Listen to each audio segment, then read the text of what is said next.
Hello everyone, welcome to another episode of On Rain Tech Corner, the corner of the web where we talk about tech. And today we're actually going to be doing an unboxing of an iPhone 16 Pro. Let's get started.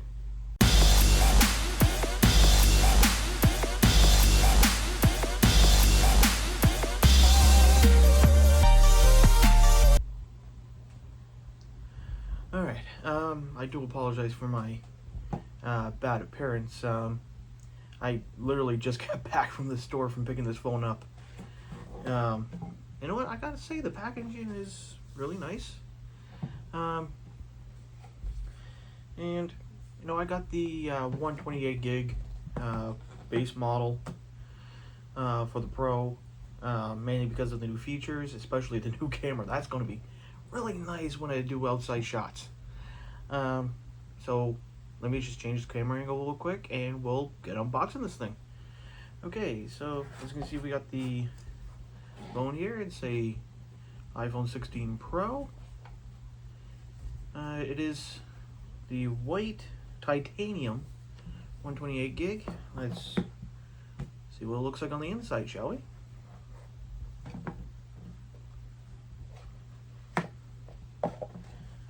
Oh man, it looks so good. Now, unlike the iPhone SE 2, which I have featured on this channel before, it is not like a paper white. It's more like a metallic white. I don't know how well that can pick up on, ironically, the iPhone 14 Pro camera. But as you can see here, it's nice and glossy. You got the 3 cameras. So let's take this thing out. And ready for the fantastic peel. Oh yeah. Oh, there's nothing like looking at a brand new screen. I mean, look at that. It's nice and reflective too. Okay, let's see if this thing powers on right away. And it does. Okay.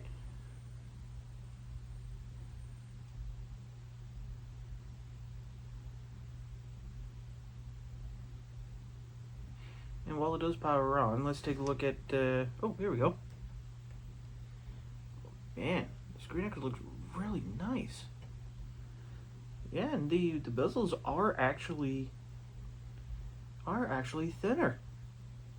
Man, that's almost like an all display, except for that damn island. Come on, Apple. The dynamic island does look nice, but it doesn't really need to be that big. Well, and as you can see, it does have the metallic edges. I almost went with the natural titanium. Only reason why I didn't, it looked too much like the iPhone 6s, and I just did not like the look of that phone after a while. So let's put this phone right here. See what else comes in the box.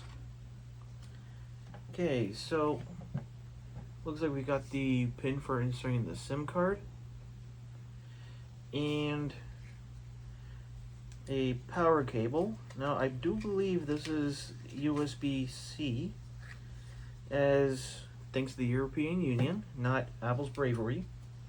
All iPhones now come with USB-C, so now all of Apple's products are USB-C.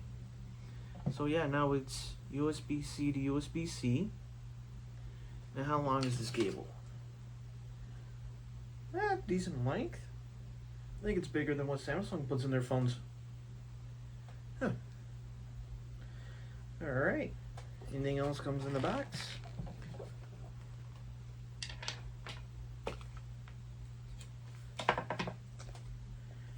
Okay.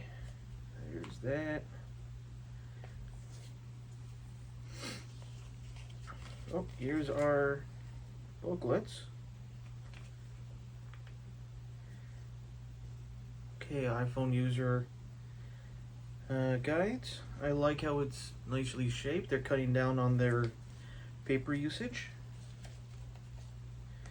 But unfortunately, no stickers. So they did get rid of that. Anything else? Oh, and that'd be it. Okay, so that's going to do it for this video. I know it's nice and short, but we're going to be doing some testing, and we're going to be doing a triple review when I get this phone up and going. We're going to be doing a nice triple review, going all the way back to the SE2 and the iPhone 14 Pro, and just kind of showing if those old phones are still worth purchasing and how the iPhone 16 compares to those phones. Now, I do upgrade every 2 years, so I will see a generational jump over people that get a new iPhone every year. So yeah, I think that's going to do it for us today. Thank you for watching. If you like what you see, hit that like button. Please hit the subscribe button. We're trying to hit 1,000 subscribers. That's going to be a nice goal for the end of the year. Thank you for watching, and I'll see you in the next video.